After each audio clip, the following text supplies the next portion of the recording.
right, what's up, guys? Today we're gonna have a game between the Gold Salamander and the Dirty Cheese. We're trying to get.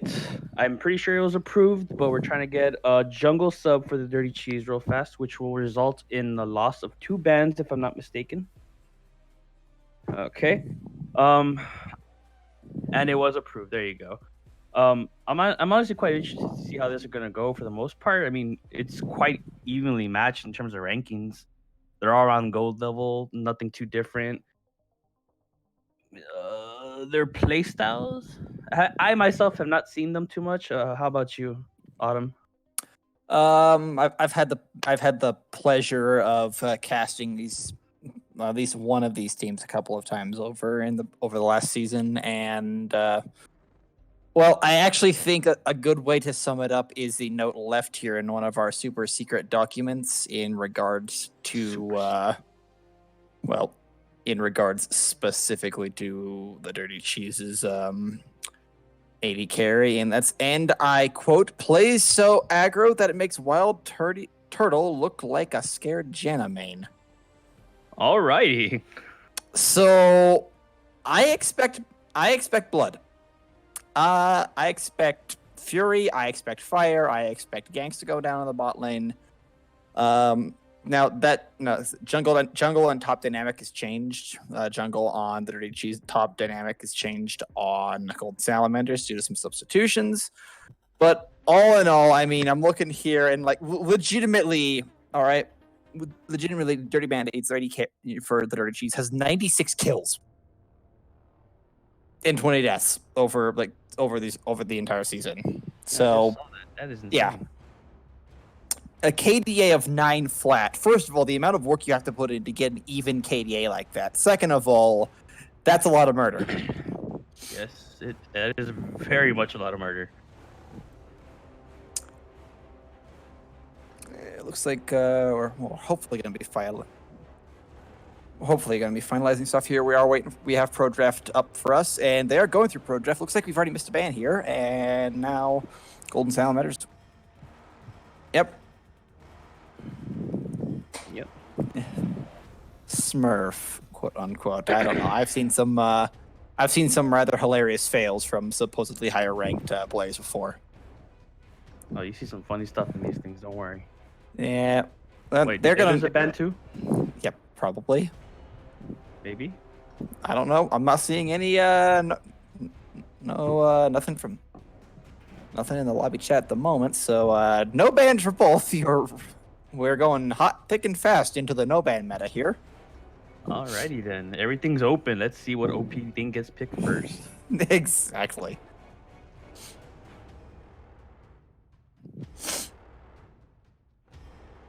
And here we go. And whew. There's so much to digest here, man. Like, these bans are just insanely good. I mean, upside, we're at the very least we're in 10-4, so we can still expect something.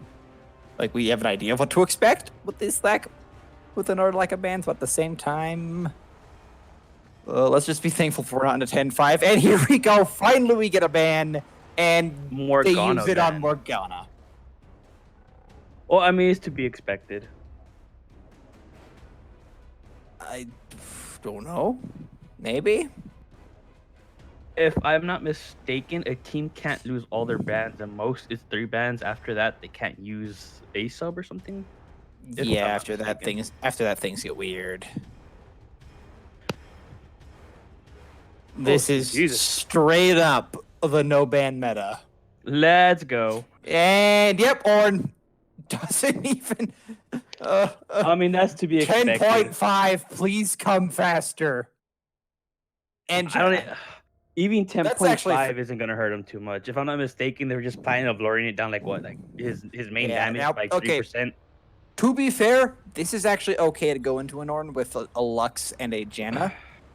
And yeah, that's gonna be straight up an Orianna. And that's minor threat. That's minor threats.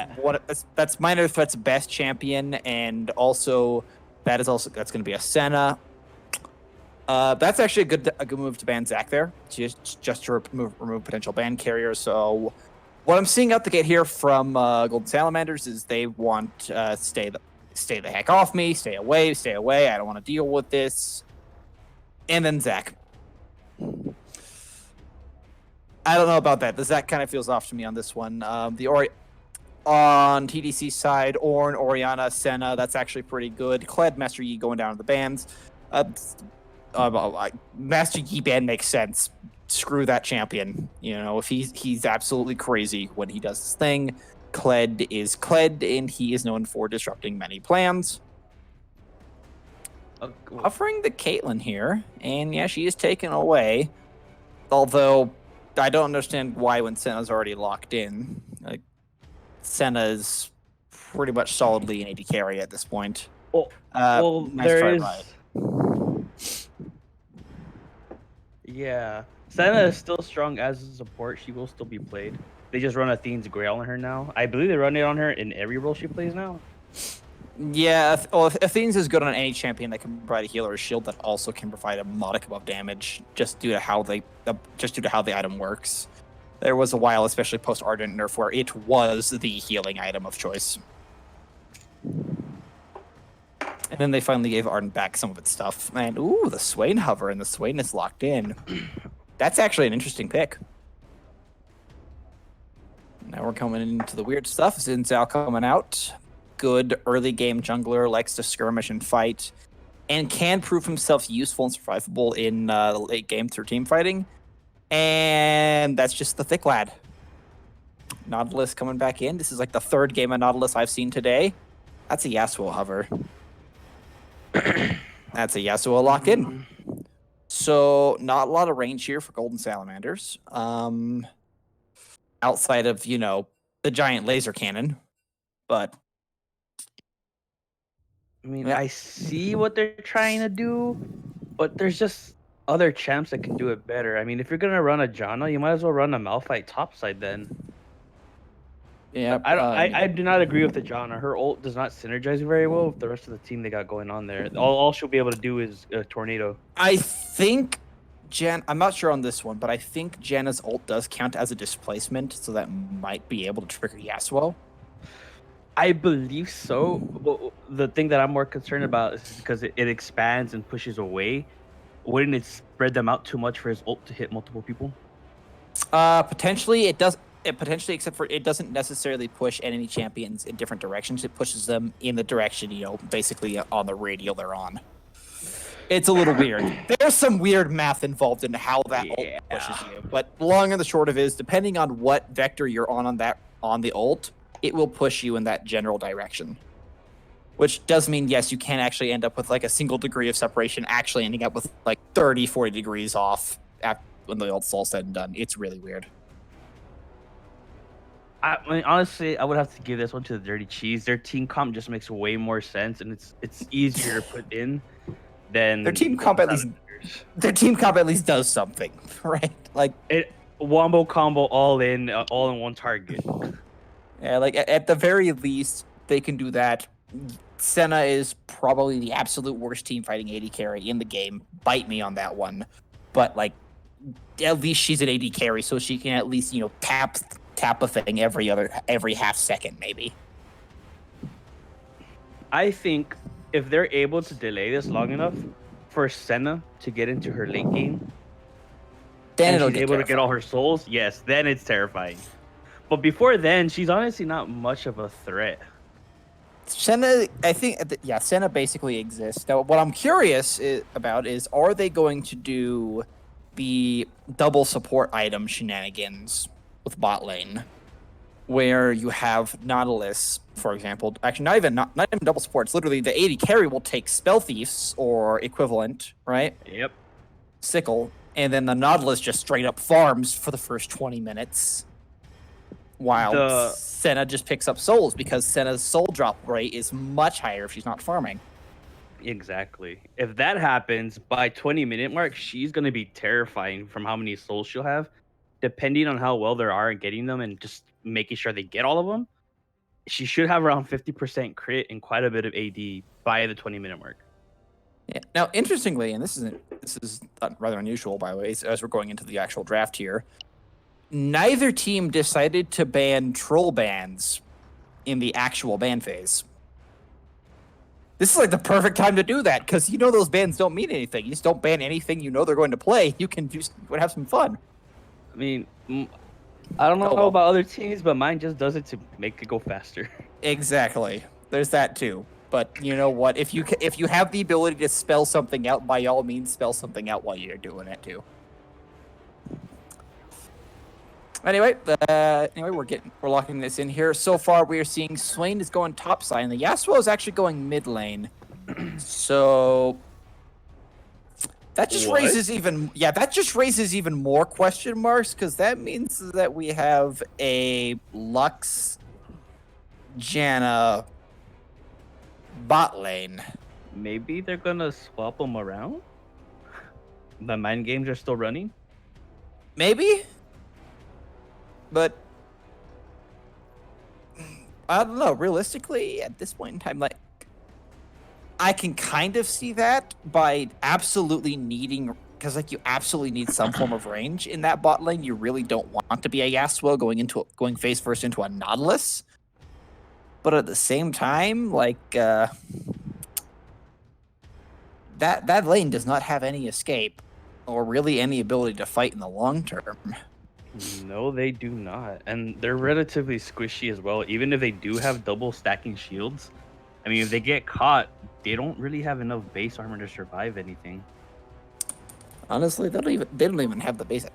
They don't even have the base cooldowns to survive anything if they get caught. Like, there's nothing helping them out here. The best you have is maybe Janna can ult them past level 6, but at this point, you know what they've done in that bot lane is I think you just pointed a big old target on your back for Jin Zhao to say, just come down here and stab me, basically. Because like that's what it's gonna do. Ignite. They have 3 ignites on their team. That is a little too much fire, guys. Your mixtape ain't that hot. Tone it down and take heal. There we go. The switch to heal. And here we go. And now we wait. Now we get to basically sit here and bash the drafts for about 3 minutes while oh boy. I am yeah. I am I'm not a fan of this. I've actually managed to come out of a draft more confused than when I've entered a draft, and that is very rare. Because like what good does putting Yasuo into Orianna really do for you, right? Like I don't know. Also, Swain into Ornn. I can kind of see the Swain into the Ornn matchup, but at the same time, Ornn kind of wants to be closer to you anyway. Well, And realistically, I believe the Orange gonna win that anyways, just because of how he scales. Plus the items that he gets, he has built-in sustain. Yeah, not just how he scales, but also because Ornn literally just doesn't have to leave lane, and even if Swain manages to get his grab off, Ornn just presses W, and no soul rips for Swain, no not really much damage you're going to do, and because he does actually get a lot of health, Ornn's percentage HP damage is really gonna hurt Swain more than most other champions here, outside of maybe Zach. Like that's going to be a very sad matchup in the top lane. And then Zach versus Xin Zhao, like if this Zach ever gets more than 2 full clears, I will be impressed because Xin Zhao can just sit in his jungle. Like just the entire game. Now, later, Zach will win because Zach has better gank paths and can potentially use that, but I don't think Zach's strong enough to handle that clear over Xin. Yasuo into Orianna. I mean, even I've seen this in solo queue at least a couple of times. It's kind of coin flippy. There's some stuff Yasuo can do, but you really don't want to be standing next to an Orianna for longer than you have to, especially once level 6 comes around. Yeah, especially post 6. Senna Nautilus versus Janna Lux. I think we've made our opinion on this one very clear. Dear God, why? I just really hope they camp that Lux. Please make Yeah. it regret that decision. Yeah, that's gonna be that lane literally says, "Camp me, daddy." That's pretty much what it is. Because there's nothing they can do to stop the camp. Like, what are you gonna do? You're gonna whirlwind one of them maybe with Janus Q, and then what? Post 6, you can push them off. But if Nautilus is smart, he'll save his hook. I And feel then like this is just kind of some kind of a comp to just stack all those shields on the Yasuo as much as possible, and that's really what it seems like to me right now. But if Yasuo somehow dies in the fight, they have absolutely no damage.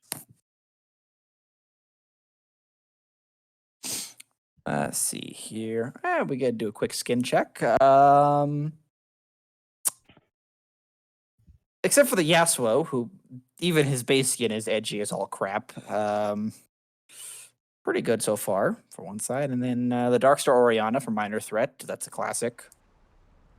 And now we can stop. We can stop begging for it to end, and we can actually get it to eventually end.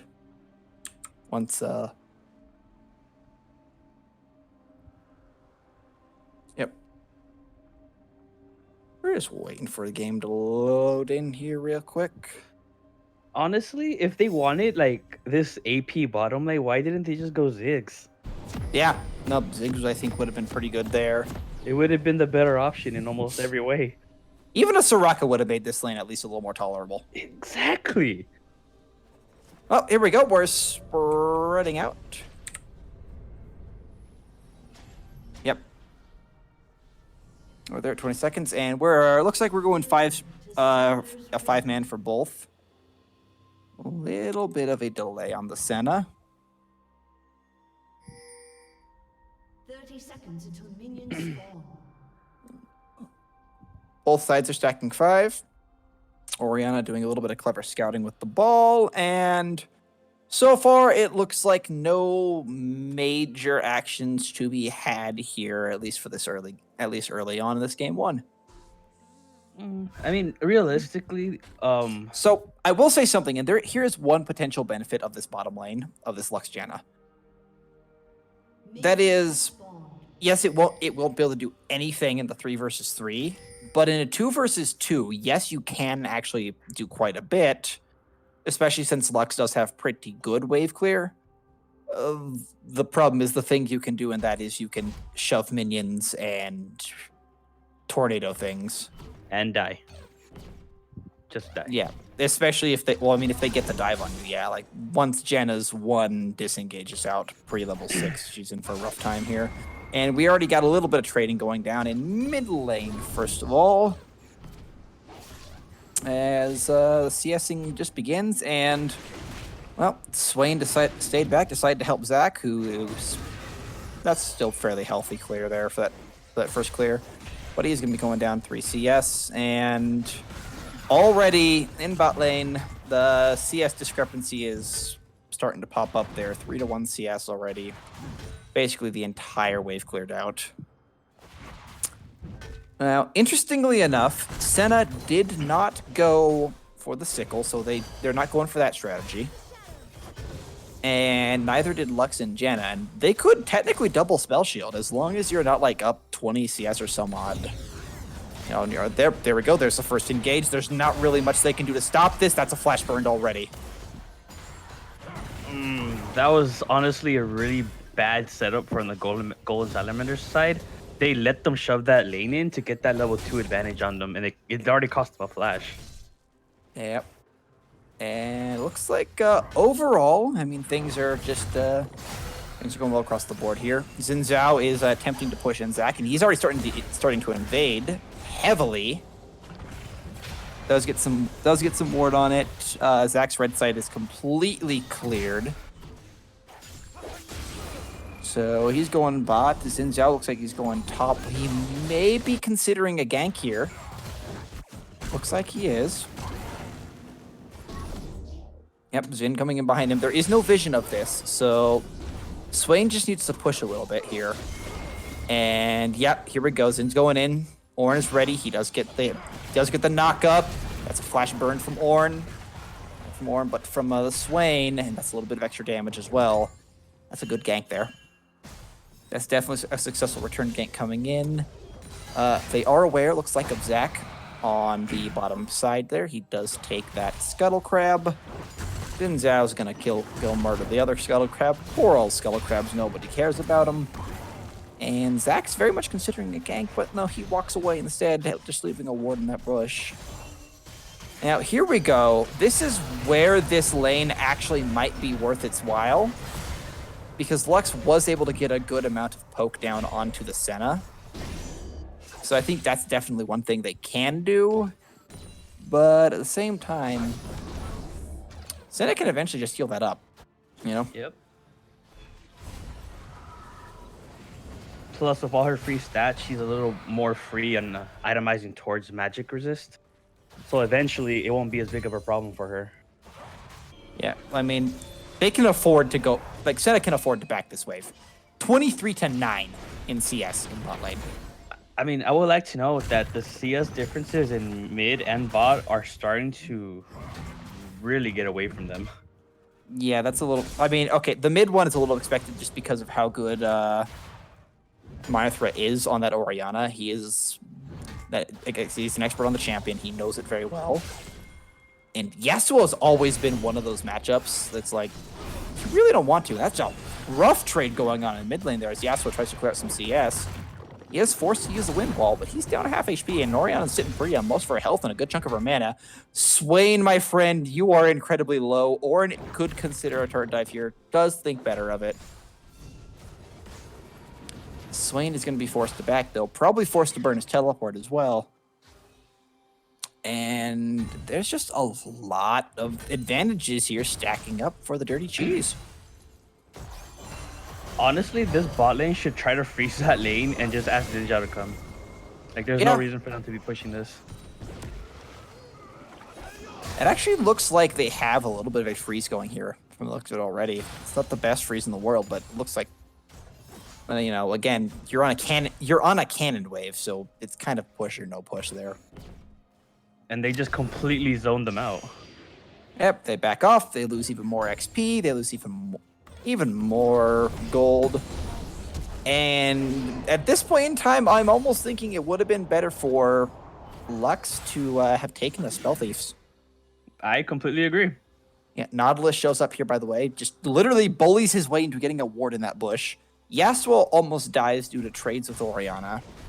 So he's forced back. Ninja's in this bot lane here. Yeah, I mean, they could push up here and wait for them to come back in and set up for a lane gank, or it looks like they may be considering Dragon now. Well, if they know they back. Yeah, they I think did get some vision on where Zach was. They are where he's here. They can just turn on him here. Yeah, Zach's gonna walk away. That's 4 versus 1. You don't want to go in that.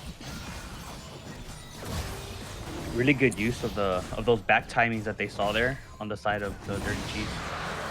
Yep, force them back and make them pay for it. Now they may lose a little. They may lose like a plate here top side. No, Ornn's gonna put a stop to that madness.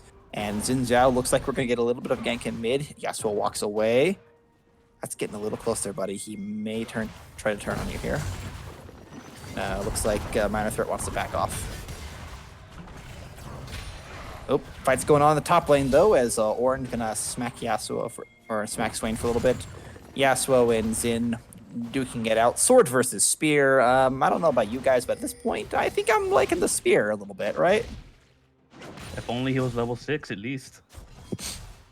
I mean, even then, he still got definitely more of an item advantage. True. Some clearing, trying to go down in the bot lane here. But there's just not much you can do, and that was a weird tornado. Zach just honestly looks a little lost. He's going up and down in the river, trying to look for an opening to get in. I mean, he doesn't have farms to clear at the moment. He does on his red side, but really, if Xin wanted to, and I don't know if he's aware of it yet. Okay, Zach looked like he was going to try to gank bot. mid now. Yeah, gank mid, and Oriana walks away and wards the Raptor camp. So now Xin Zhao knows exactly where Zac is. This could get potentially dangerous, especially considering those Raptors have Zac relatively low. They do see Xin Zhao on that ward, though. So both junglers resume their farming. And I do have to say that's a little disappointing there. Ornn trading very well here into... nope, doesn't go for that just yet.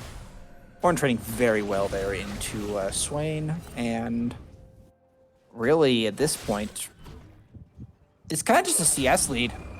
Like, they have a 1.1k gold lead, and it's entirely on minions.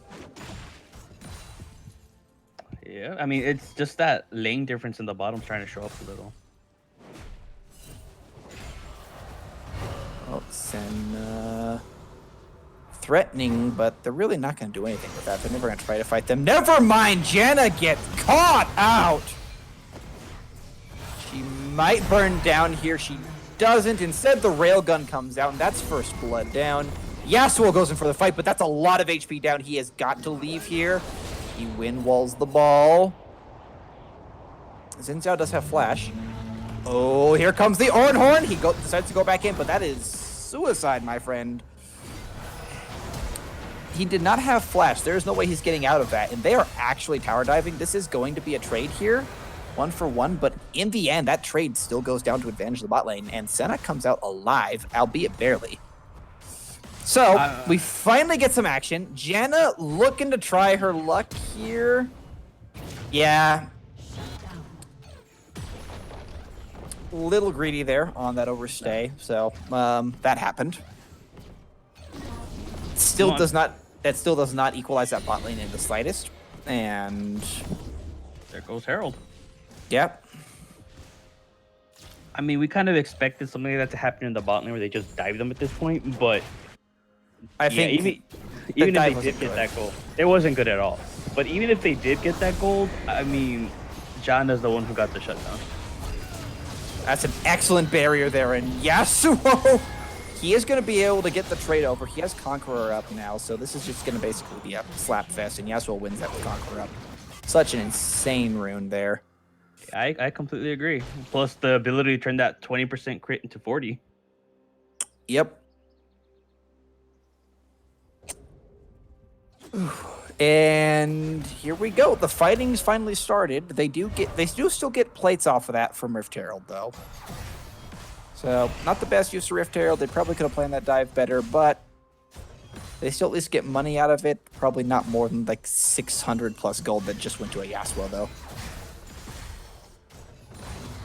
So, that's a little concerning for the Dirty Cheese. Overall, though, they're still ahead by 1,000 gold. Like, they literally just inted 4 kills away, and they're still ahead in gold. Yep. Yasuo going in again. That's a little dangerous for Yasuo, because Oriana is getting very close to the magical power spike that is Luden's Echo. Yeah, it hurts. Looks like they're very, very much considering here doing the dragon again. They do know that Zac's down here somewhere. Yasuo and Oriana both rotating down. Yasuo going through the river. So it looks like we're liable to get a fight here soon. A lot of posturing going on here. A lot of posturing. Both are spotted. Zac is still going in regardless. Not sure if that's actually the smartest move. Well, they're in the better position to go in right now, but they're because of the teleport. Yep. So wind wall comes out, blocks 2 different ults there. So good use of a teleport. That's an excellent ult there from the Oriana. Gets 4 with it. And now the fight continues. Yasuo has his Conqueror stacked up. He's definitely fed. They're getting relatively low here. Xin Zhao goes down. Ornn goes down as well. And somehow, with the extended team fight, actually, like, Golden Salamanders actually come out of that relatively okay. Honestly, I think I think the Dirty Cheese mucked that team fight up a little bit there. They could have kited back. They grouped up together, and that's what you don't want to do against that team comp. I completely agree with you there. I mean, the Orianna ult, granted, was honestly extremely good, but there was no follow-up to it that it really made no difference since everyone else was chasing down that Yasuo. Yeah, at that point, you kind of just ignore the Yasuo. Yes, he's an annoying little bugger. Yes, he's fed. But at the same time, if he's not fighting you, then you don't need to fight him. Anyway, that flips the gold lead, though. Up to 2,000 gold lead now has flipped over to the side of Golden Salamanders. And at this point, Dirty Cheese, they kind of need to look back and figure out what can they do. They're not quite to their power spikes yet. Orianna still needs to finish off Ruben's Echo, or needs to finish his first item. Senna needs to get enough souls to be a relevant carry. And Nautilus is Nautilus, so he's probably going to be relevant the entire freaking game. Honestly, the easiest way for them to get out of these team fights is that they can focus down that Yasuo and immediately burst him. The shields won't matter. Yeah, now, And that's all it does look like Swain is forced to flash here, as there was an exchange on the top side. Xin Zhao is strong enough now that he can actually start killing things. Although he may want to build something a little more tanky. Swain does get that Roa up. Yeah, so going in for his quick trades. But Orianna, you're doing just as much back, really.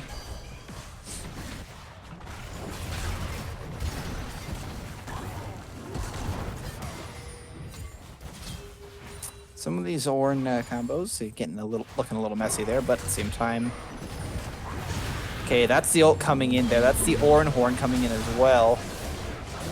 Wind Wall comes down, and a roam from the fed mid laner pretty much flips top lane on its head, as Swain also himself is fed right now.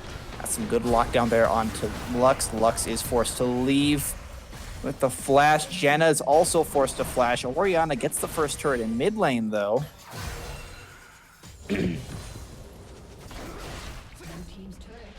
So a turret for turret, they lose a couple of kills. The gold lead is dropped again to just about 1,000 for the favor of Golden Salamanders. So, although they're doing good work and Yasuo getting those kills has been critical, you know, they're still at a relatively scary spot here, especially because Ornn adds easily within that same margin of gold in items later on here. And I completely agree. A couple levels off here from level 11 and then level 12, which is where things start getting crazy.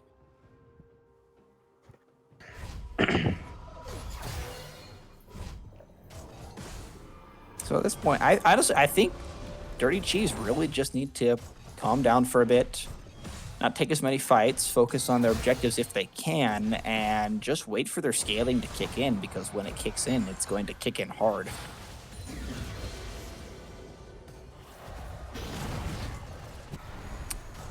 And as we say that, everything calms down. I'm actually surprised. It's been 15 seconds and no one's died.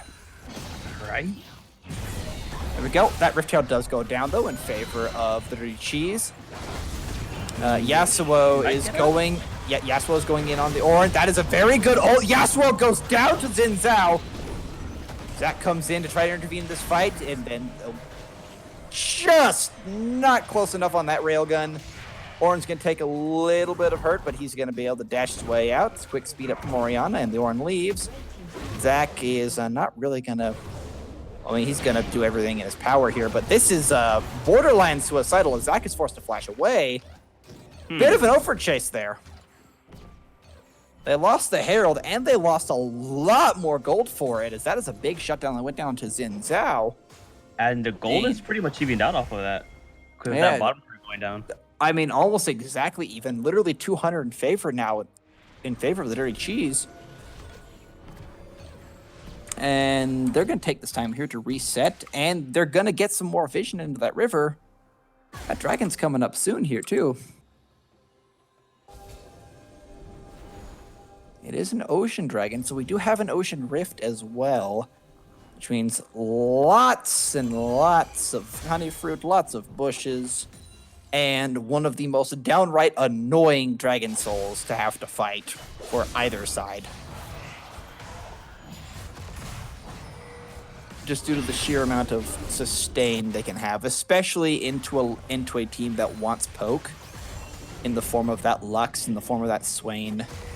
Yes, Yasuo kind of just wants to, go full ham and face deck into everything. Looks like we may have a fight here as they're flanking. They're going to actually take advantage. Dirty Cheese, however, is going to take advantage of this, put that Rift Herald in the top lane, and have Ornn just do whatever he wants. Really. Doing Ornn. Yep. They're going to try for the Drake here. It did reset a little bit. Okay, Jocelyn realistically could have gone in on that. Yeah, he could have. I think he thought better. He thought better of it, especially because there are more people involved. Rift Herald does get another charge. That is teleport burned from Swain. So I can understand the logic here of not going for that fight. The Cheese, it's not sole point. They can contest the next one when they're much stronger, and also that 2 turrets is going to be more massive for him. Or that turret off in top lane. Nautilus is going in. He's pretty much alone here. Senna really can't do too much. He's going to go for the railgun, though. That is going to put a lot of damage down on the Zac. I don't think he has his passive here. Amazing. Okay, that is passive down. Yasuo is here to say hello. Nautilus is going to, do everything in his power to CC, but that's a Yasuo with 1.5 items. That was quite a few ults wasted down there too, and these do pick up the Senna. Yeah, they do get 2 kills for it, but they do waste a lot of time and a lot of ults. The gold, again, because of that, shifts again, and we're getting bloody here. 4 to 13 already. I mean, we're definitely not at a kill a minute, but, as soon as I say that, they're probably going to decide to run it down mid, so, anytime, guys. Orianna does have her key items. See, most everyone here now is at an item, and to an item and a half.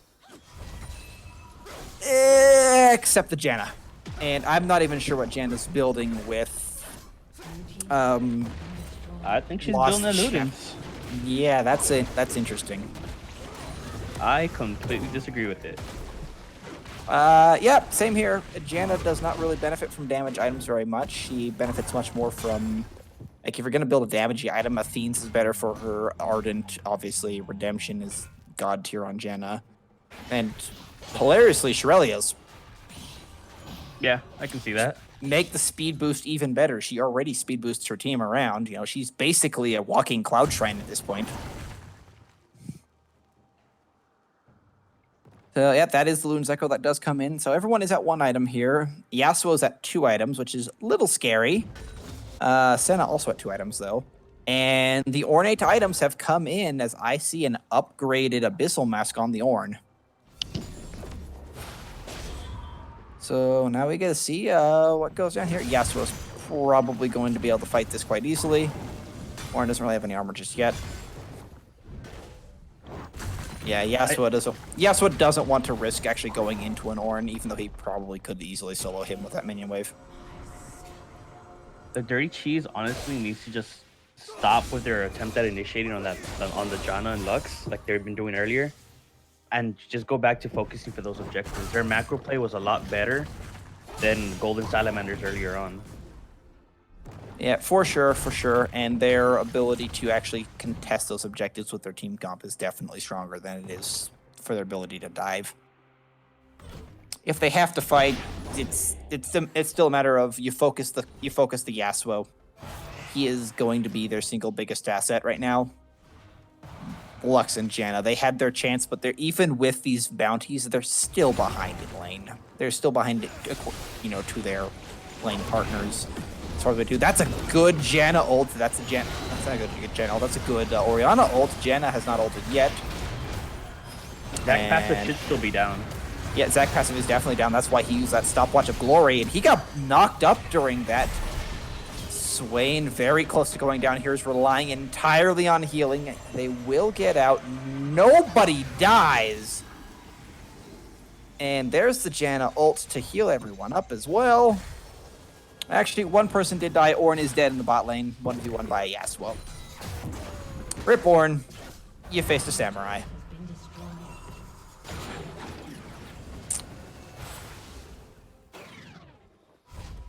That will be a turret, however, going down now.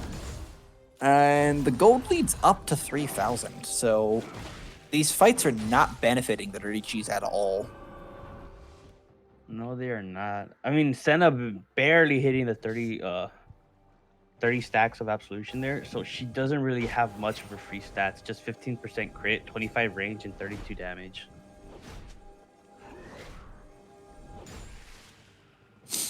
Let's see here, going down the list. I mean, currently, most of that gold, like 10,000 out of that gold, is on that Yasuo too. So that's where their problem is with their gold lead. Yeah, really, it's the Yasuo and then, weirdly, the Swain, who's just been sitting there in top lane, you know, dealing with Ornn. Okay, this is a lot of effort. Yeah.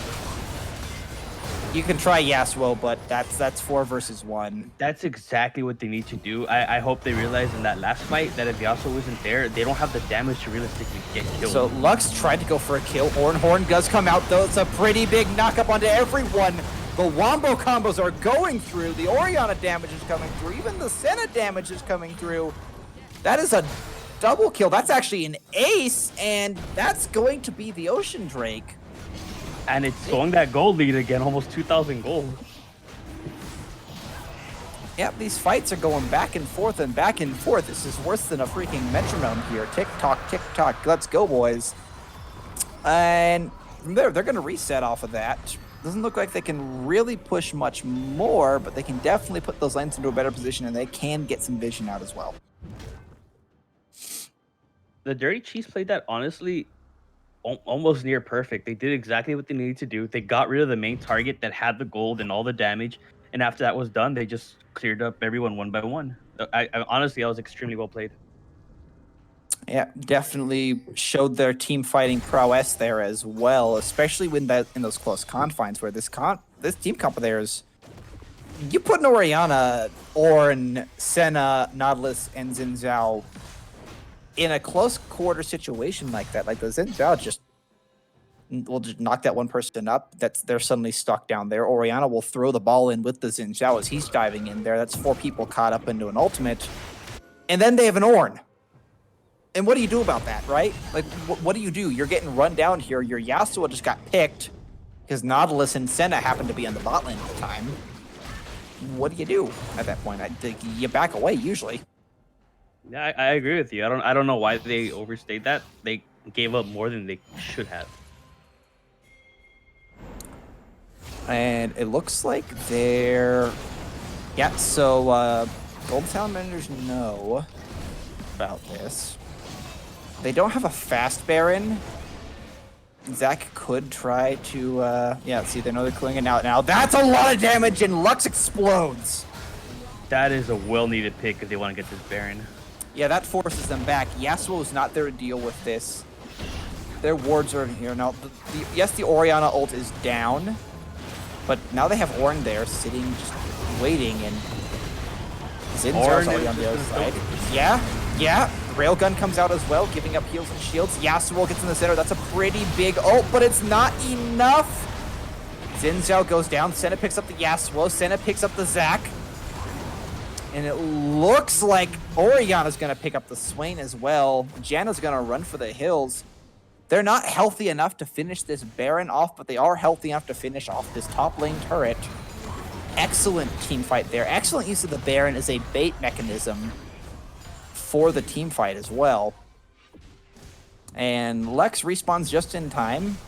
Janna can shield turrets. That's funny and all, but it's not really going to help that turret here. As a turret, probably not long for this world. They might be able to get an inhibitor too. The death timers are still around 10 seconds. No, they're not going to risk it. They're going to be fine with the turret, and they're going to back away. And if they want, they have the healing potential to just walk right back to the Baron.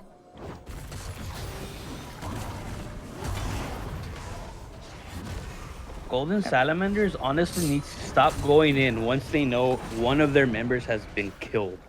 The second it turns into a 4v5, they need to back out or attempt some kind of desperation steal of only the Zac. They can't keep walking into that in a 4v5. I mean, Zac is like the only champion I know that can drive by smite anyway, so yeah. Exactly, use it. Here we go. Some vision gonna be cleared out now in response to this. And we're at about 28 kills now in just under 29 minutes, so we're almost to the kill a minute mark. Thanks, Dirty Cheese. Like I said, things are gonna get bloody, and things most certainly got bloody as they're setting up again. And if I were the Dirty Cheese, I'd go right back to that Baron because it's just too irresistible for Golden Salamanders to not go for it or not fight for it. Zac looks like, yeah, he's going to be able to jump out of that one.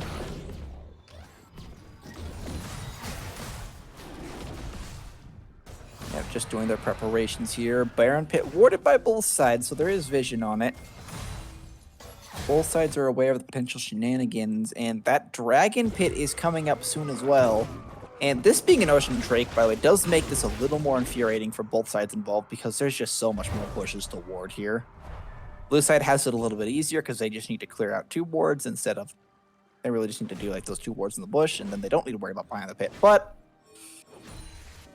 in the end, it can still be fairly annoying. There is one more ward they haven't spotted yet, and nope, they've not... No, he just Come missed on! it. Come on, He just missed Nautilus! it. No! Oh, no. Oh, sadness. Oh! Just outside again. All right, Zac goes in, thinks he can get onto Orianna. Bounce, bounce, bounce, bounce. This is not where you want to be. That wind wall, though, does not help Yasuo at all as the Ornhorn goes the other direction. Swain ult is burned. Janna ult is also burned. But Yasuo got picked off in the 1v1 versus the Orianna there, and Swain's left all alone. That's another pretty much clean... That is actually a clean ace from the Dirty Cheese. And yeah, this comes well and truly online here, and this Orianna's on fire as well with the clean picks. They can honestly just go straight to Baron off this. They're more than healthy enough in that Ocean Drake region there, just keeping them topped off. This is kind of a nightmare scenario if you're a poke team. Yeah. Or in this case, if you're just Golden Salamanders, because they can just do what they want. Golden Salamanders had the right idea. The problem is they split up for some reason, and it ended up with Yasuo on the bottom side of the river, 2v1, and that's where he basically lost all his health. That fight made no sense to me. Oh, fail flash for the Ornn. So Ornn did try to split up. That health regen is absolutely monstrous, by the way. That should not have taken that long to kill. Oh. I mean, it's still Senna. She has no real DPS. Well, that wasn't even the Senna. That was the Ornn literally just sat there for like 30 seconds getting wailed on by 4 members, Yasuo included, and he's just not dying. It's those extra resistances are trying to kick in. He does have the upgraded fire cape as well now. Yep, so this is a very, very terrifying Ornn. He's managed to upgrade the Luden's Echo into Luden's Pulse for Orianna as well. And anytime you give Minor Threat something like that, that's just a bad time for everyone involved. And now we're kind of just waiting to see what even can Senna build that Ornn can upgrade at this point, right? I don't even know, to be honest. Yeah, that's gonna be interesting. We'll see if that goes to someone else or I think she's somewhere else. going to try to build an IE. She has picked up a Cloak of Agility. That would work, and honestly, it doesn't. That's not too bad for her because any extra crit for her does get turned into lifesteal anyway. So, thanks, Riot. Totally balanced champion. Balanced champion design, kids. This champion takes crit and turns it into healing. Yep. Yeah, anyway, Dirty Cheese is just marching their pretty little minion army all the way down mid lane. That turret is not long for this world. Yet one big whack from the Nautilus and it goes down. And let the siege begin. And at this point, here's where one critical aspect we didn't mention in the draft does come up for the Golden Salamanders. Their lack of real wave clear, like outside of Lux. That is very true. Like, Lux can burst a wave once and then maybe kill it, but with a Baron buffed wave, Lux is kind of useless.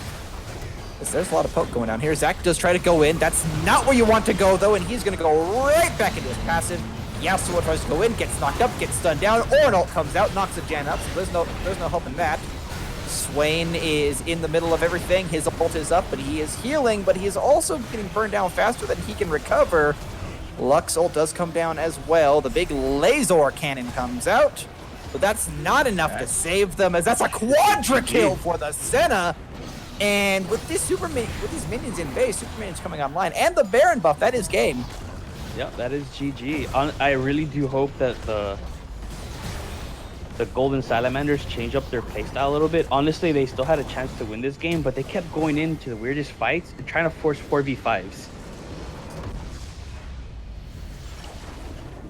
23-16, so we're looking at 39 kills in 34 minutes, by the way.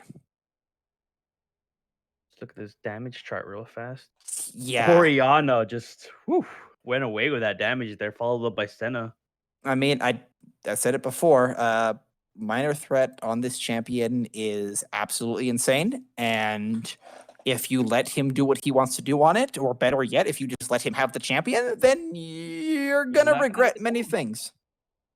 And this is a pretty good example of that there, as again, that team composition. Xin Zhao goes in, carries the ball, Oriana presses R, Senna gets to kill things, Nautilus and Ornn literally smack whatever happens to be in front of the Senna and Oriana. Which in this case happened to be the entire team. Like, I'm not going to sugarcoat it. The Golden Salamanders, you kind of got clapped in draft. I mean, I saw what they were going for. I get it. It could have worked. They just didn't use it properly. The Yasuo tended to be on his own in the side lane the majority of the time for some reason. So his team really could never coordinate that correctly. Yeah, agreed there. It also, like, there was a glimmer of hope very early on there. We did see that the Lux and the Janna were using their range advantage early over Senna and poke advantage early on to try to force her down. But they didn't really capitalize on that. And another thing I noticed is, where could Zach gank? Right? The problem was they always had every lane pushed in. That was one of the major problem with what the champs they picked into those lanes. They always had their lanes shoved in, leaving Zach in a weird, awkward position of just like, oh, I'll just wait here till something happens. Yeah, for sure. And we're going to be attempting here to get pretty much moving right along now in this next game as soon as we get invites for both of them. I'm just curious what they're going to be able to do in the next game, since there's literally a total 5 loss of bans. Yeah, on there's both sides there. I mean, see, the thing is, at this point, I think you almost have no, like, one side doesn't get any bans at all for the first section, so you can't really plan around that. But one side is also missing 2 bans anyway, right? Like, Yep. at this point, you can kind of draft whatever you darn well please, bar 2 picks for one and 3 picks for the other. Really, just I mean, there's no stopping Minor Threat from getting Oriana in this one. There's no stopping anyone really from getting their comfort. So it's basically, if you have a ban the absolute most critical thing you must not have, let them have, and then draft knowing that both sides are going to, that your opponents are going to get supreme comfort. Draft something that you can execute under stress, because you're not going to get a free and easy lane. You're not going to be able to force someone into a rough situation for this game. Golden Salamanders has to get rid of that Oriana either by a ban, if it's ever picked up that late, or by first picking it away from them, because honestly, they didn't know how to deal with it.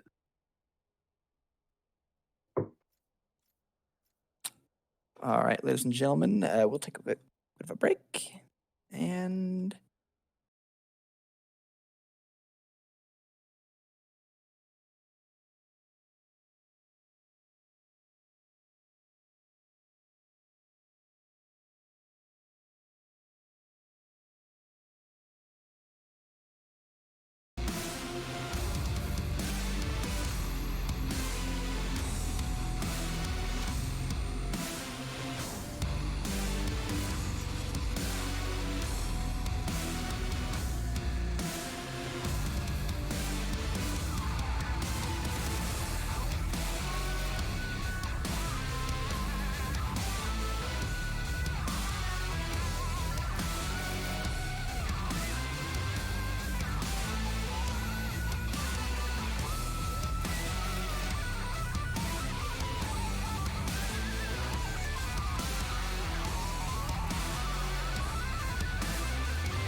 And welcome back. Here we go for round 2, or game 2, I should say, of this semifinal clash between Golden Sentinels and the Dirty Cheese. We're already kicking off draft here with Golden Sentinels now on blue side. And we're going to kick it off the same way as because you know what? We're in the no-ban meta, guys. So we have a solid minute and a half, really, to kind of just sit here, read a book, go learn the language, maybe contemplate the meaning of Cloud9's 10-0. 11-0 now, yeah.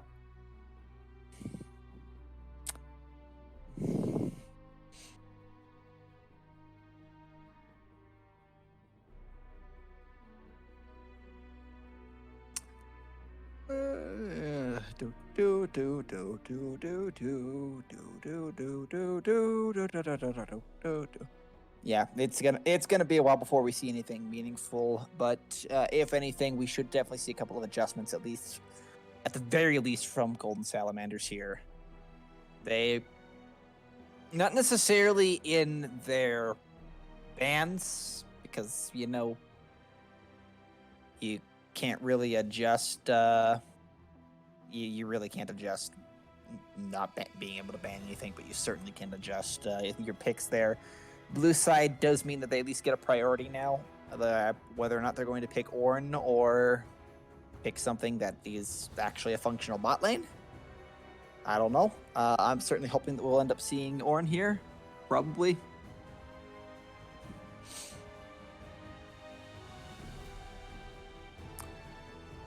There it is.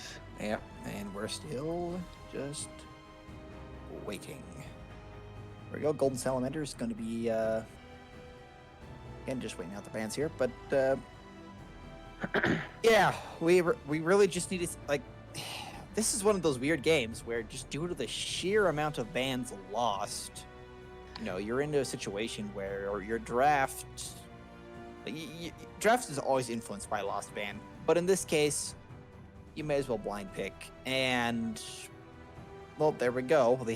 There's the Morgana taken out of play. The Dirty Cheese still seems respectful of that. They don't really see the need to change much. And there is the Ornn. Hovered. They got 10 seconds or so for it. And they're probably going to lock that in. Ornn is just too good. Again, 10.4 or 10.5, please. Oh, they gave him the Orianna again. That's lovely. Yeah, that is still probably a mistake, though. I completely agree with you there. They should have gotten rid of it somehow. There's a Senna. Is this going to be again? Are they actually going to run this bot lane back? I mean, I honestly just think that last game made Senna look way better than she really is. But if they're going to run it back into the exact same lane, I don't think red side Senna has any more difficulties into this than blue side Senna. That's Viger, so that's a change up, and that's a little better in terms of the late game capabilities, and it's also as well as in terms of the dealing with Orianna's existence. Definitely shores up the wave clear, but currently all of their damage is magic damage, meaning they're going to have to index extremely heavily into AD and their jungler, and possibly support if this Lux is not going to be support Lux. Mordekaiser? That's a Mordekaiser. That is a Mordekaiser. I agree with that. It's honestly a really good option into the Ornn. I mean, beat the crap out of him with your mace. Yeah, mace versus hammer. That is the Kled removed. The Nautilus. My guess is they at least don't want to run back that part of the lane. And I agree. Nautilus is an obnoxious champion if you let him do what he wants. He's not something you can't play into. Most champions can at the very least can dodge, if not avoid, if not at least mitigate most of what he wants to do. Just not the ones they picked.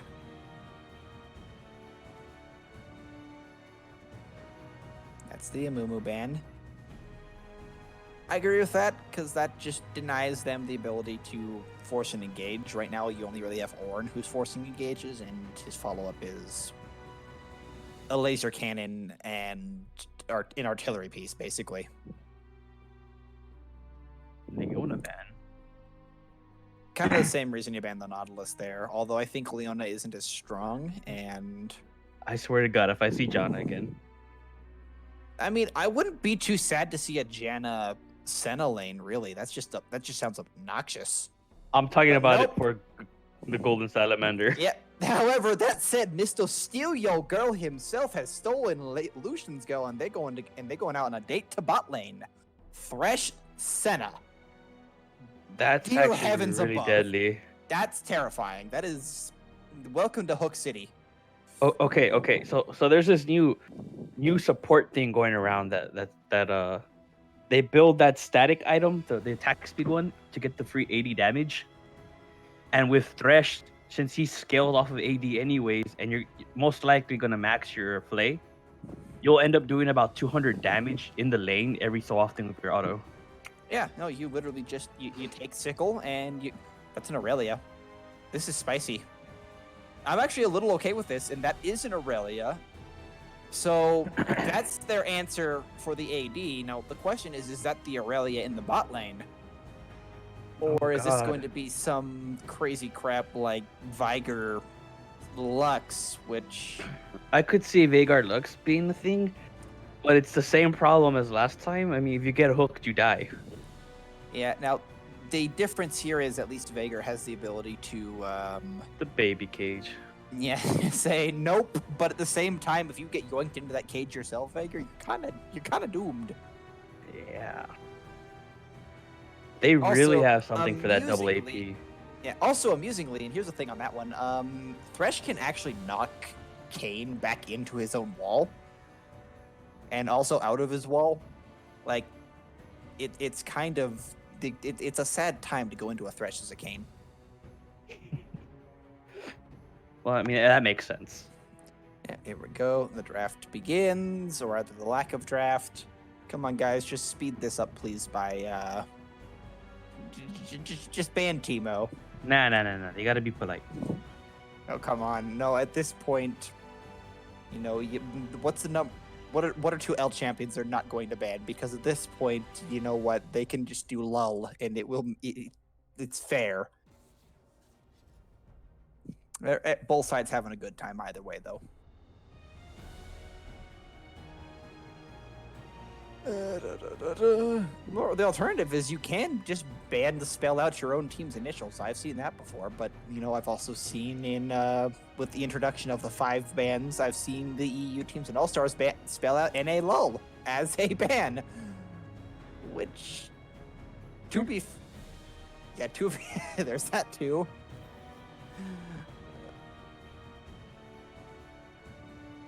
We got TSM XD, a couple other things. Yeah, basically, spelling bees with the ban is fun, but the only reason we're talking about this is because we're waiting for the actual stuff to go down. Eventually, we will see where positions go. Now, I'm hoping against all hope that Golden Salamanders isn't trolling us again, and that at least one of those, the Vigar or the Lux, is actually going to a lane that works. Because Vigar bot is going to be a really sad day. Technically, it works. Like, technically, Lux and Veigar work in the bottom lane. It's just you don't put them together.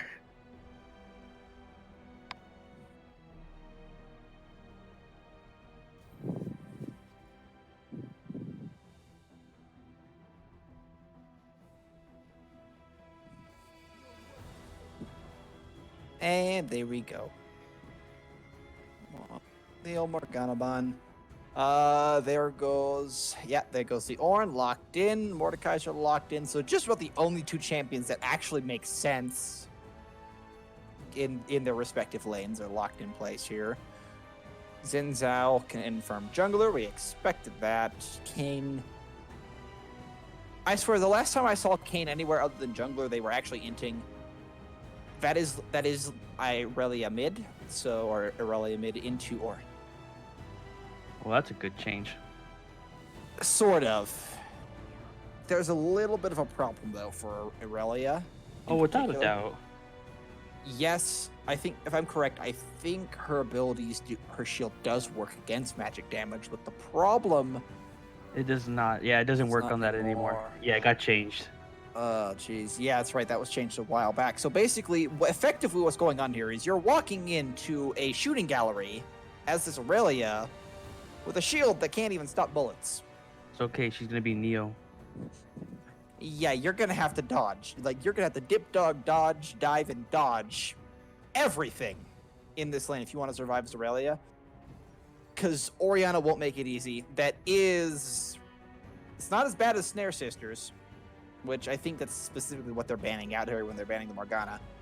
But I don't think the magical mystical bot lane is going to be able to stand up to the power of the Lifesteal lane going on over here, or at least Lifesteal 2.0. I mean, if they get hit by any CC and then Zhao's around, it's for Boom. sure death. Yep. Get hooked. Boom. Welcome to Hook City, Viger. I hope you bought your ticket to the graveyard, or at least the lantern. I think he has a monthly pass. We're gonna find out, because depending on how this goes, they may have run out of free rides. Yeah.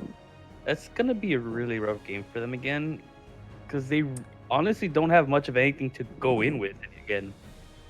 It's all They have relying a on Kayn. catching someone. Like, you have Kayn, Aurelia, and Aurelia to dive. Maybe. Aurelia dive is unreliable, and dependent upon her getting resets.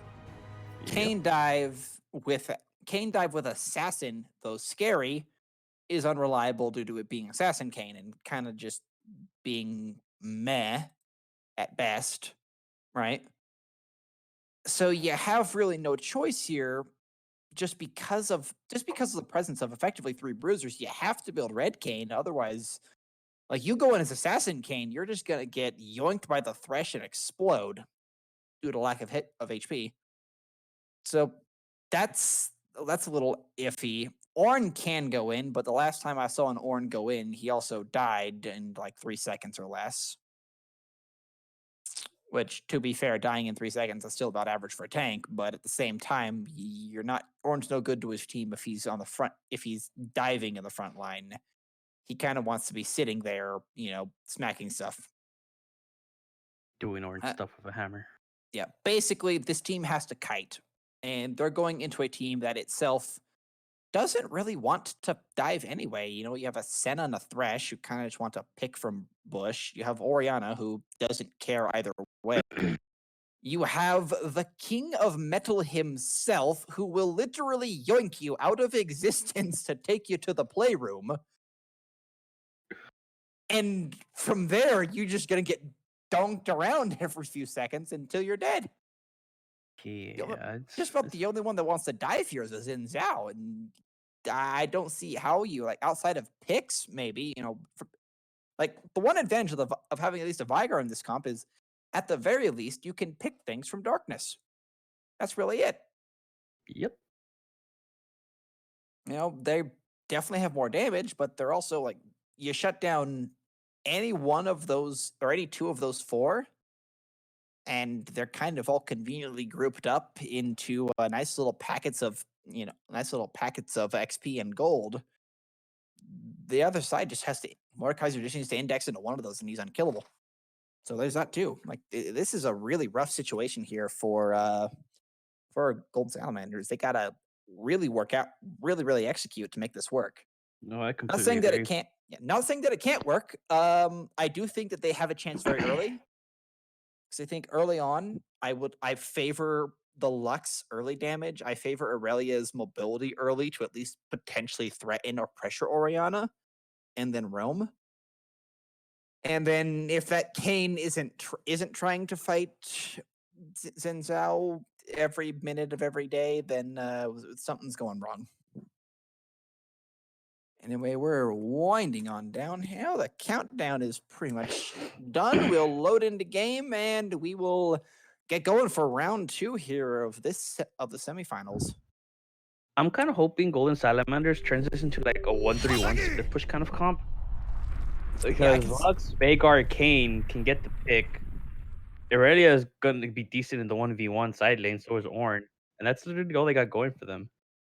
Yeah, it's pretty much that. And then at least that way, you have your wave clear concentrated in one spot, too. Exactly. And Elderwood Viger, please, can anyone tell me if that thing does not look like something out of your worst horror nightmare, right? Like, look at that thing. Exactly. Do do do do do do do do do do do do do do do do do do dead. That's pretty much how that works. I saw that I had Majora's Mask flashbacks. And not the good kinds, because I was not good at that game.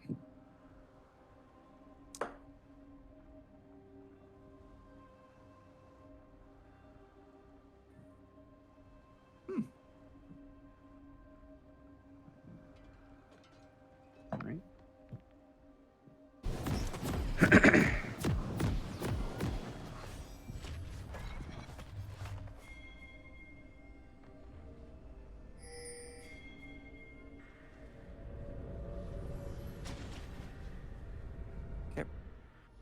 Yeah, we're good. I hope they do some early game shenanigans, and it looks like you're going straight to that 5-point. Yeah, 5-point again. And I think this is a mistake between Lux Viger and Aurelia. They could have stacked that easily enough, gone down that bush or that front bush there, and had Lux or Skull Kid here drop the cage. Aurelia can drop the stun, and they can get a decent amount of damage off on someone.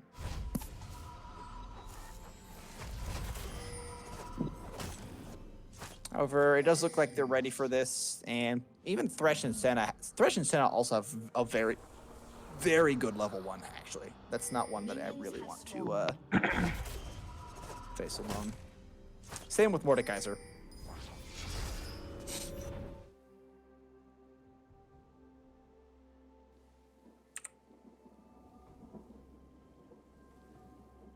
I'm just curious if they're going to change it up a little bit, especially on their play calling in terms of team fighting. I mean, they kind of have to at this point. Like, we say that, but then will it happen? No. Like, that's what they have to do. But if last game was any indicator, they're probably just going to be content to try to fight it out and see if they can just brute force their way through the lead. And already we have lanes clashing here. Mordekaiser and Ornn going at it. Mordekaiser able to take control of this trade earlier, though, which is good for him. Now, again, Lux didn't take the Spell Thiefs, and this is the thing you can do with the Lux, is you can take Spell Thief's Edge with his Viger, and you can just split CS. As long as you, like, there's a threshold where you'll still be able to collect gold. Ooh, that's a good pullback from the Ornn. Mordekaiser doing his best here to, get an advantage in that trade. Ornn does trade back fairly well. That is one advantage of the champion. And we're already off into some really awkward. Ooh, that almost. Almost. Yeah, that could have been a very nasty stun there, outside.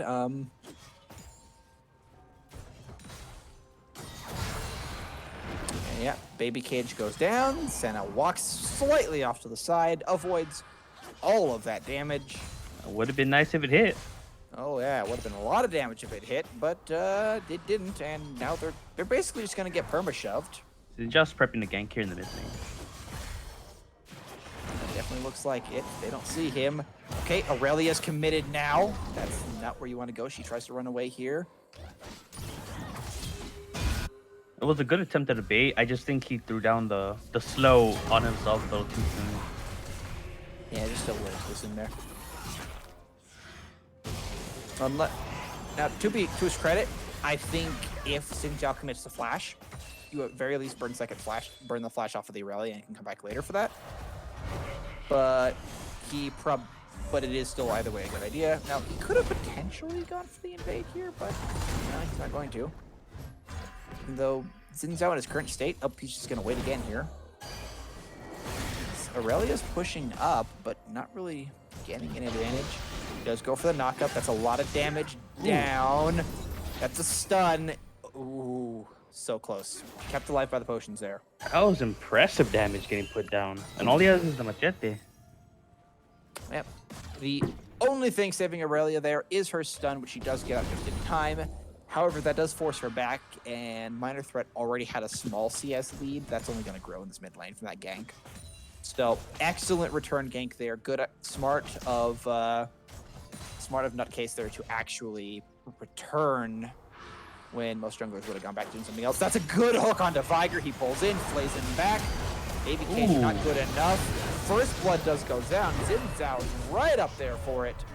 Thresh is burning, but Thresh is still going to live as the level up comes through as well. That was nicely played by them both. The Senna stun landed. Yep, No. Through stun. Doesn't have another ability though. Q auto would have been enough for that. So he's out coming around the back. Yep, here we go. Here comes a potential tower dive. It's risky. It is risky. He does have flash. He instead smites for HP and walks away. Oop, Aurelia misses the stun. Now she's going to be going in for it. She does have her passive stacked up now. Doesn't want to continue the fight with Orianna there. Didn't want to risk going under tower for it.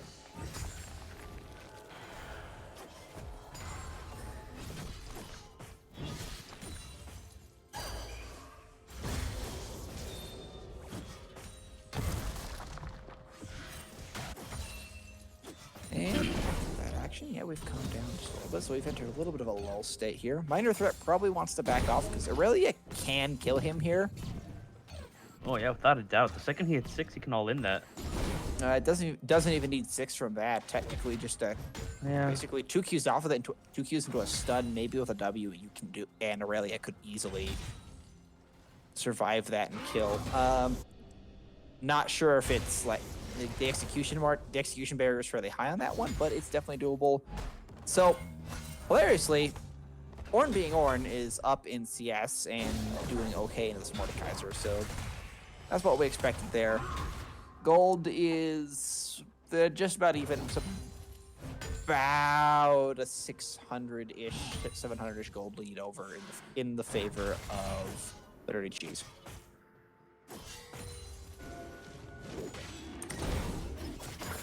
Looks like he's gonna solo? No. Just clearing out some vision. Kane's at about half health, but he is a level higher. Yep. Not sure if level higher does you that much good though when Xin Zhao the flash in. burning him down. That is flash is burned, and that's almost enough damage. That is almost enough damage to be lethal here. He's lucky Senna doesn't have 6 because they were lined up almost perfectly for a double. Ori's here. Yeah, that's a good baby cage. It's not going to be enough for lethal, but that is a lot of damage burnt down. Good disengage. He flashed just a little too soon. Yep. Flashes down. That's one of those where it's probably better to just burn barrier and be done with it or walk through it, but okay, baby kids just come down. That'll probably stop the minions. Yep. Threshold almost meaningful there. And this wave clear is slowly building up. However, the Lux inability to CC still burning them, and that pressure on bot side, even if most of the dives were flubbed and the kills just don't come through. Did anyone else just see Thresh like straight walk through that? Because I just saw him walk through a baby cage and murder a Viger right there. That was painful. Yeah, he missed that baby cage just slightly and did not respect the hook. Oh, here we go. Minor Threat is under damage. That is Ignite coming down. That is ult coming down. He is burning and he is dying. Epic Champion goes for an excellent trade there. Mordekaiser's coming in as well. So is Xin Zhao. He's posturing to get in. Yep, this is definitely an overstay. Aurelia really doesn't want to be here. Is taken into the Death Realm. The stun does come through. Xin Zhao is waiting. Now the problem with the Death Realm, if you're the Aurelia, is the moment you come out of it, you have that fate wait for you. And Xin Zhao picks up his second kill of the game. That was a really good run by the ammo there. Yep. Excellent use of the Mordekaiser ult there to pin Aurelia down to a spot, because Aurelia can be stupidly mobile when she wants to be, and it's very annoying to lock down to one place. Ooh, that's a good stun. That looked like a... Yeah, no, Senna took cleanse. Senna actually took cleanse instead of heal, and it came in clutch there as it prevented pretty much all damage. That was probably the best choice it made.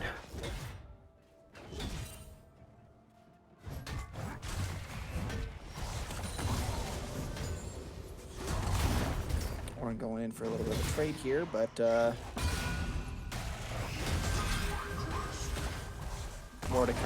Mordekaiser is gaining a lot of heals. And hey, look, it's our old friend Xin Zhao.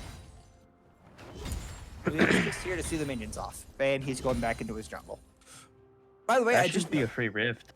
yeah, just took a look at the CS difference here, and it's not pretty. As Xin Zhao is 6. Both junglers are 6, so their smites are going to be the same here for that if they want to contest it. But looks like Xin Zhao doesn't want to contest a rift. He wants to contest Kane's life. Oh. And he's going to take it here. There's nothing you can do about that. Aurelia's here, and she's quickly... She jumped into that. Yeah. Ornhorn does come down. Ornhorn does come back. Aurelia goes down. That's... Orn might be able to get one. No, he's not. Yeah, no, double kill down to Mordekaiser. Ooh, that's gonna hurt. From here, they can just pretty much snowball the lanes now. Can we get an F in the chat for that Aurelia's blast cone usage, please? No. She's helping. She's helping. That was the best betrayal I've ever seen from blast cone. I mean, there. That was suicide. If she was just there sooner, it might have made a difference. But okay, that's a good flash from Viger to avoid the hook. But in the end, doesn't really mean all that much. Get some. Yep, they're just gonna get some plates down, and this gold lead has actually ballooned to a 3,000 gold. To a lead of 3,000. This is one of the largest leads we've seen all series that wasn't the game ending. Ooh, good hook down onto it. Play back. Lux is forced to flash. The box comes out. Well, a certain individual is here to play, and his name is Kane. He goes inside of Thresh. He's just not killing him. Aurelia killing the ninja on the top side there. Yeah, Aurelia eventually killed him. That's an ignite that's going to go down.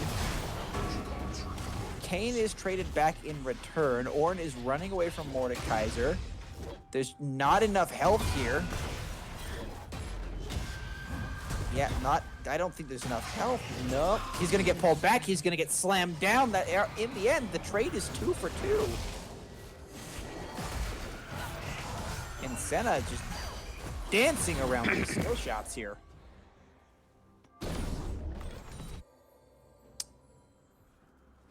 I mean, honestly, they have to try to make plays like that. They're falling behind and need to try to stop the bleeding as much as possible.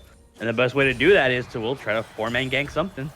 Yep, they do have to trade in the end here, and we do get a bit of a time to breathe here. Good use of Cage to try to stop that. Senna's still going to pick up that soul, though.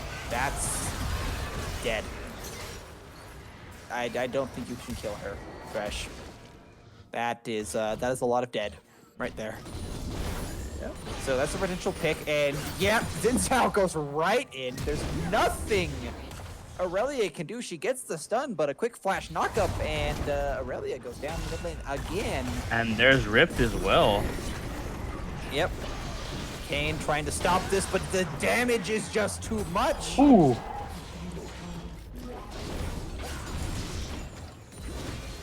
This Xin Zhao is getting out of control, and I don't even know if they can deal with them right now. No, realistically they can't, because their tank hasn't even managed to build an item yet. He's kind of got the grab bag of parts here, whereas most everyone else is either well on their way to a completed item or has a fully completed item, and that's going to be an Ocean Drake as well, which is just going to make this that little bit worse, because you're basically just giving Mordekaiser, Xin Zhao, and Senna. Let's try to ult that. Oh, it's down. Yeah, remember her ult was used earlier. At least the attempt was made. And we're going to get the Mountain Rift. So this is actually interesting. This doesn't really benefit either team all that much. Like Kane doesn't care about Mountain Rift all that much. He can just walk through it. And, you know, Mordekaiser, outside of Flash, there's no real way of crossing walls. So this does kind of give way for both teams to sort of just maneuver around each other and abuse the added parts around the camps and around the pit. But at the same time, the same can be said for the Dirty Cheese as well. I like this line of vision that the Dirty Cheese has been already been saying up. Those pink words right there. Yep, That is insanely good. Impossible. It's basically impossible for them to get ganked. At least under these conditions. And Mordekaiser is abusing these ward lines here as well, and the ward lines even have in the top lane to just shove Ornn in. Yep. He's down in CS, but at the same time, it kind of doesn't matter. A little bit of damage down for Thresh. Yeah, Thresh is probably dead here. Yeah, he's not getting out of that. Nope, that's where you need Flash, and X Flash is not good enough for that. However, Ornn is... That actually was a really good flash from the ammo right there. Just get out of the way of... get out of the way of the Ornn Horn, prevent him from doing anything. I love how the nutcase was just farming during that fight. Yep. Just farming. And Senna is probably going to die here. Nope, just barely survived and then gets swatted. So good tower dive from Kayn. Is matched by a good fight in the top side as well. Mordekaiser's flash is down. That is Skullcrab going down as well. But Mordekaiser is just sitting there wailing on this turret, and now that we're past 15 minutes, there's no more blades. So more turrets go down. Mid turret also went down in the process, so... I mean, at this point in time, you know, we've gone up to a 6,000 gold lead while all this fight's been happening in near perfect objective control. Yep. I mean, they're playing it near perfect for what they have, and props to them. I still think Golden Salamander does have a way back into the game, but at this point, Ornn needs to ditch that top lane, and they need to try to 5-man somewhere to get that CC lock going.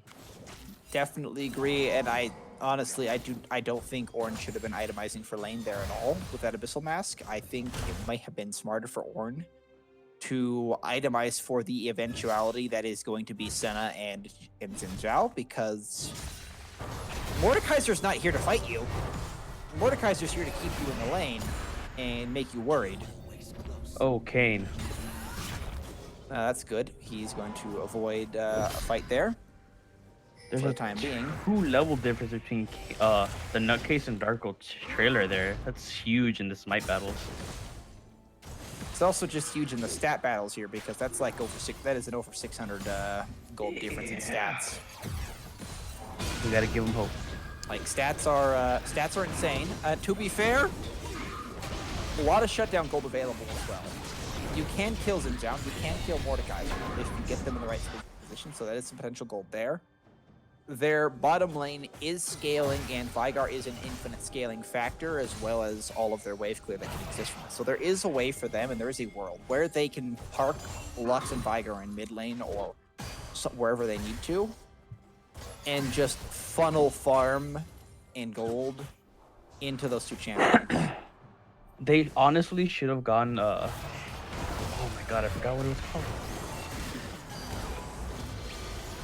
The Glacial Augment. They should have gone Glacial Augment on that Veigar, so that way you could slow targets with a GLP and ensure that they're in that baby cage. Yep, that's definitely one way to do it. Xin Zhao here meets Kayn, but it's not doesn't want to be there. Kayn, that is not a trip you want to take. That is not a trip you want to take, Kayn. Yep. The very tip of that spear got him. Yes, he did. Just the tip indeed. And now Xin Zhao is just going face first into the Ornn. And now the Ornn is going face first into the Mordekaiser. Ornn actually flashed over the wall into the rest of the enemy team. Tried his best. That eventually did dissuade the fight, but you lost your top laner, you lost your jungler, and that dragon is alive. and that's Rift Herald. So they're just gonna actually start this Rift Herald, and I think the snowball has well and truly gone underway, as Rift Herald didn't even need to use the charge for that, so it's gonna get a big, hefty, chunky charge off onto this tier 2 tower, and there's just nothing that they can do to stop it. I gotta give props to Minor Threat in that fight. As that fight was going on, he landed a good, I believe it was a 2-man ultimate down on the Veigar and Irelia, and it forced them to run away immediately. Yeah, Orianna, once she gets that Luden's Echo, is absolutely horrendous on her damage output. Her ultimate in particular is known for that, and if you're a squishy little carry like Irelia and like Veigar, you don't want that landing again. Now, that said, Aurelia does finally have her Trinity Force as well, which is a major power spike for her. It shot up to about a 7,000 gold lead already. Yeah, it's not going to help them. They do have the ability to fight here still. They do have a lot of stuns and utility in the favor of Golden Salamanders, and they can make use of that. They also went Red Cane too, so they have a little more tankiness on their side.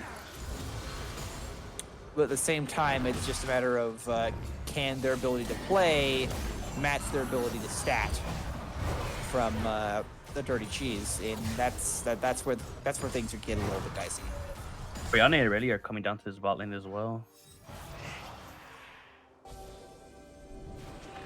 A fight's gonna break out without a doubt. They're in the perfect position. That is a lockdown there onto Thresh. Not enough damage burned.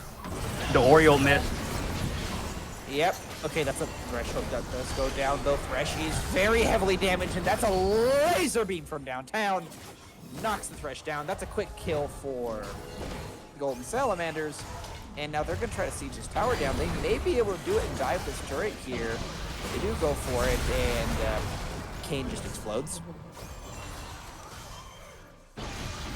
This Xin Zhao is kind of terrifyingly fast. There really isn't much Veigar can do here on his own. Nope. Orion picks up the Veigar. Senna picks up the Aurelia.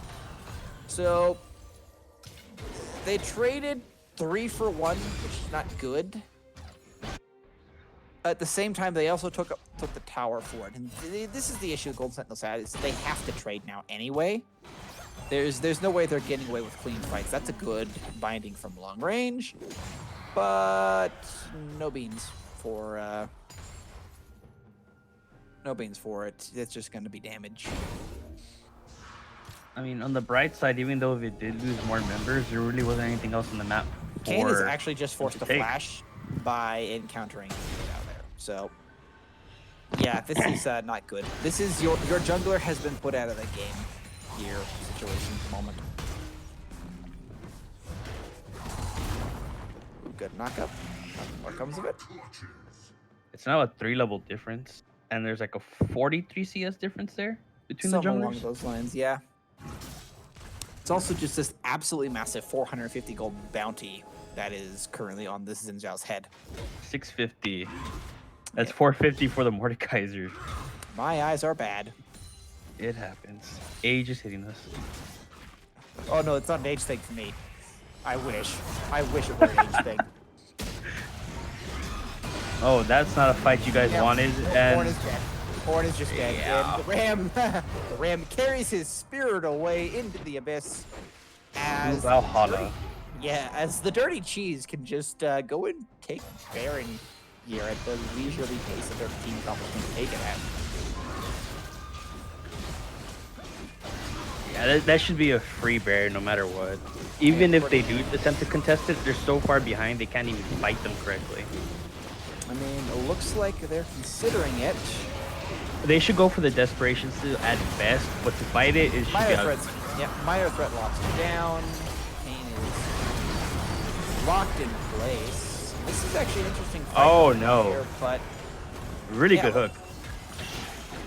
Good binding, but no more damage can come of it. Damage comes out, but in the end, you lost 2 members. They didn't lose anyone. You didn't knock out any Barons. And it looks like, yeah, they're resetting for Mountain Drake as well. And I believe that will set up Mountain Soul, which is just going to make this that much more insane to deal with. Yeah, Zinjao just picked up a Sterix, so he's gonna be even tankier. Yeah, well, this is the this is a sad scenario here for everyone involved. Again, there's still potentially a way for him to come back. You know, game's not over until the Nexus drops, but it's not through attacking this Xin Zhao anymore, and it's probably not even through fighting. Honestly, I think their best bet is to either focus on the split push to have Orange split push the entire game, while the rest of the four-man crew stick into a bush and try to get a pick somewhere, because they need to get someone off the map to force the 4v5. Yep. Or if, and it doesn't look like the Dirty Cheese is even willing to split up. So, again, their other option they have is wave clear. Just wave clear, right? Just they're gonna funnel minions into you anyway. Just use that god tier wave clear that you have between your champions and just try to eat the minion waves. Hook almost connects, not good enough. Pretty good binding, pretty good damage from the Lux ult. However, Kane got, well, that's brutal. That is a brutal use of the railgun. That's 4v5 under the tower here. Honestly, they kind of have to try something here. Either, if not here, under their own Nexus towers. Good. I completely agree. Good job of Ornn there to not get caught up with the hook, although with a thresh hook it kind of doesn't matter. And that inhib is going to go down. They're just going to give it up. Giving up one inhib is perfectly fine for the majority of the game, but if they give up the second one... Dead. Yeah, nope, that hook goes out. That's a good pick. Not quite respecting the fresh hook. These hooks are coming thick and fast now. That should be GG. Nexus, here comes the Ornhorn. Doesn't get the chance to do it to the hook again. Mordekaiser's in the back line, the Thresh is in the front line, and this is not where you want to be. Both Nexus turrets fall, Baron minions in the base, the cannons are shooting the Nexus, and that's going to be it. Game 2 goes to the Dirty Cheese in a surprisingly clean, albeit still bloody as all heck fight. They played their comp extremely well. The Zinjao just took over that early game and he ran away with it. Extremely well played.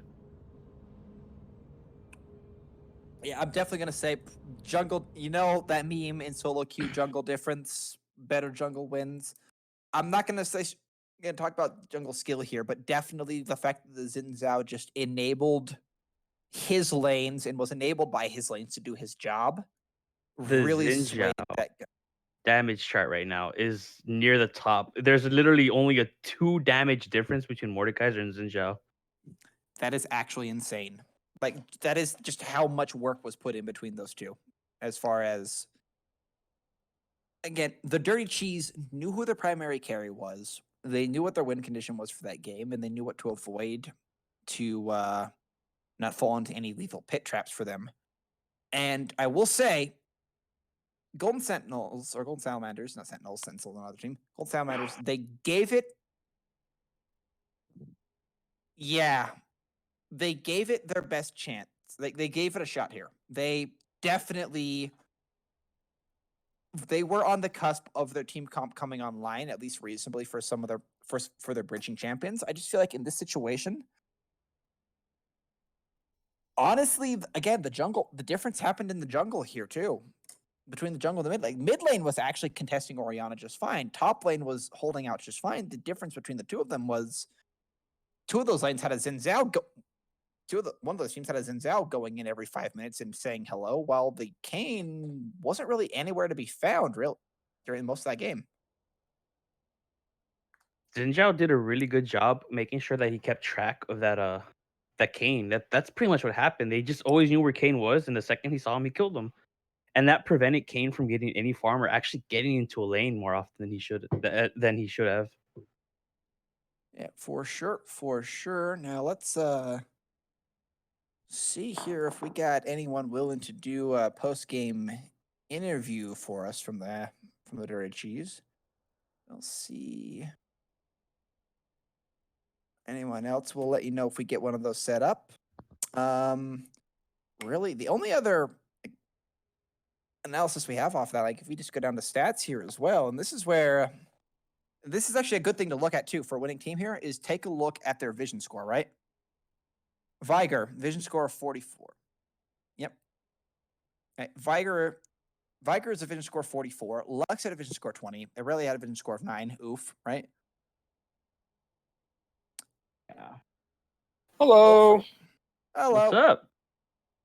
Hey, sorry to interrupt you guys. No, we were just going over the wonders that is the vision score and the fact that just overall that entire game, your team just had better vision control over most of that, as well as just better coordination and better awareness of where your jungler was as to where theirs was. And a slightly Anyway. better comp. Yeah.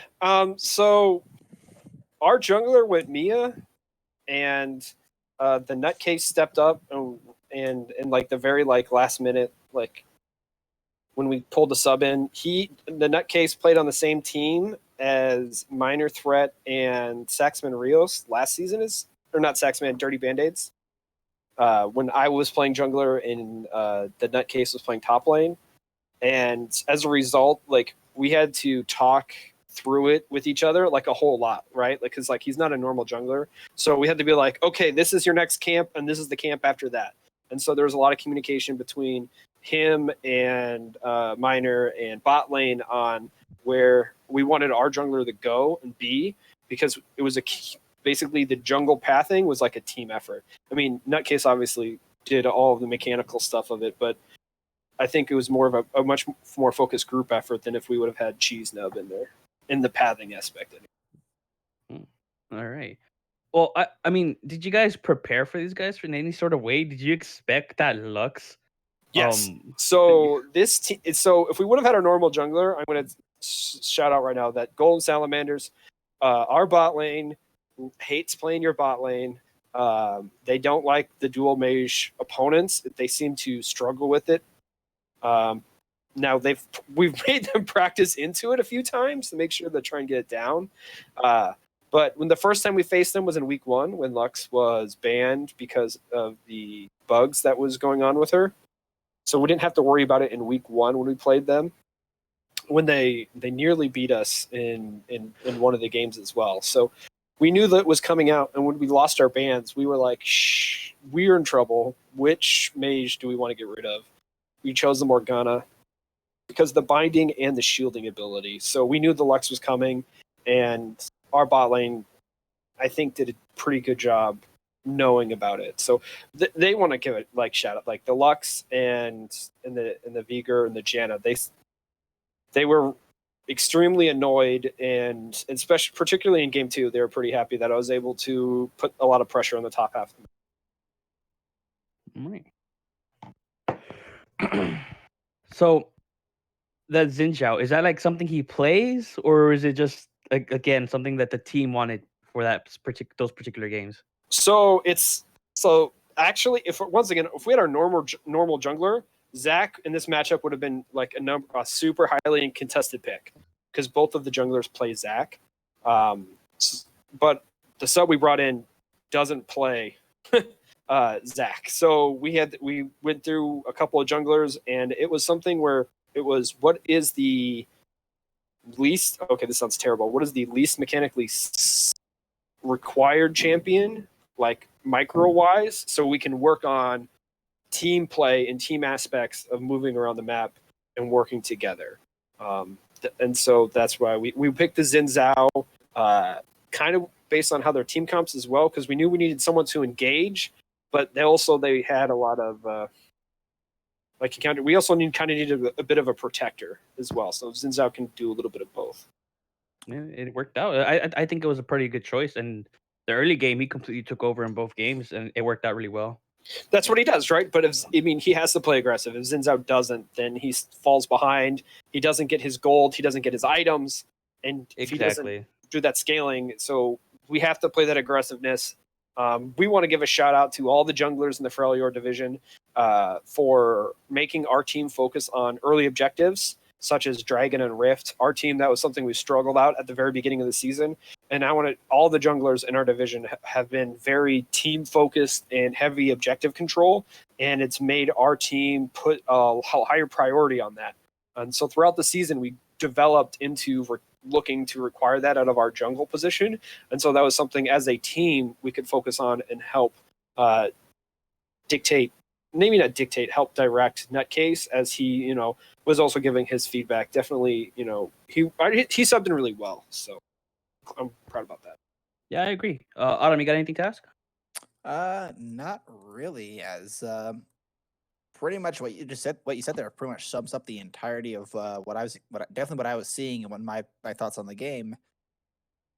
So really, the only thing I say is good luck in your finals. Thanks. Good luck to also everyone else as we kick off our playoff session with Ernest here. And a reminder to everyone, we're going to have an insane number of games tomorrow. We're not going to be able to get all of them on stream, unfortunately. We wish we could, but we are for sure going to be having, I think it's like 3 or 4 games going off tomorrow morning, nice. deciding like semifinals for at least 2 different divisions. I know the Noxus division is actually having both of its semifinals at the same day, on the same time for that matter. So it'll be impressive. We could somehow get that thing going, get that casting up. But, thank you definitely for giving us pretty much a clinic there, really, and just how to deal with like these some of these crazy picks that come out there too. Be prepared, everyone. That's prepare for the worst, expect the best. Pretty easy. Cho'Gath support. Not easy, but like if you set up your idea of what the enemy team's going to get to do and how they pick it, we knew that because the dual mages, they had to go physical damage mid laner. Top laner had to bring CC with their damage and kind of be a bruisery. Their jungler had to be a tank. We were actually surprised by the Kayn pick that they pulled out in game number 2. But it's other than that, that was the only actual surprise that we saw. So do your homework, kiddos. Yeah, it's the playoffs time. It's not time to just research your team 1 hour beforehand. So thanks for the cast, and I'm going to give myself a shout out here, as I will be doing all of the VODs on Monday and Tuesday that do not get live casted. So watch for them to be put up on the YouTubes in the middle of next week. All right, awesome, man. Okay, have a good night, guys. You too. Yep, and with that, we're gonna with the end of that, we're gonna sign off for today. But definitely check back in with us tomorrow as we kick off really what is a super week for playoffs. And again, Sunday like 4 different games. Monday we'll have some games. Games are gonna be coming pretty much nonstop. VOD reviews coming in Monday as well. Like it will be. There's going to be a lot of content for you guys, and really, again, we couldn't do this without the community here, without the players, without the tribunal, and the people who put in all the effort to make this entire event and this entire league possible. It's mad props to all of you guys, and kind of for myself, Yarez, and our wonderful and unusually silent host today, Ansem571. Thank you very much, and you have a good evening.